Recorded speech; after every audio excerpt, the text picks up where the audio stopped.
And today we're going to talk a little bit about furling systems. Most modern cruising yachts will have jib or genoa furling sails.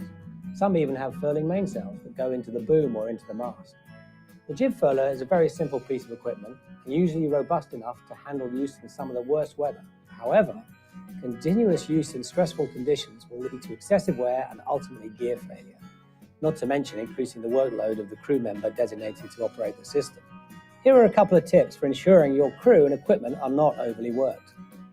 When unfurling the jib, try and do this on a reach that allows the wind to help bring the sail out.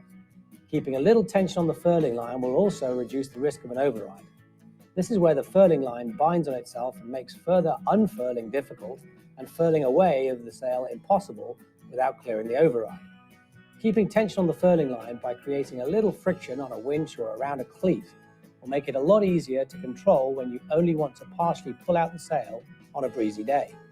Here's a technique for rolling up the jib that I often see go unused, which will significantly reduce the wear on equipment, impact on the rig, and generally allow your crew to roll up or reduce sail area without resorting to winching. The key is to take all the power out of the jib by blanketing it behind the mainsail.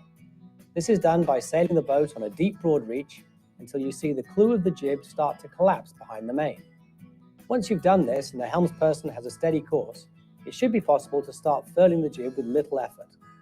Keep the jib sheets under minimal tension to allow for a nice even furl and avoid running out of furling line caused by the wraps becoming too tight, which results in the candy stripe look, and that can ultimately lead to UV deterioration of your sails.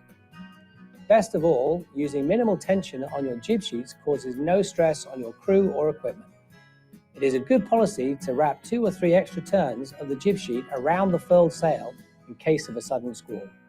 You will of course need some sea room to execute the maneuver, so a little pre-planning will help.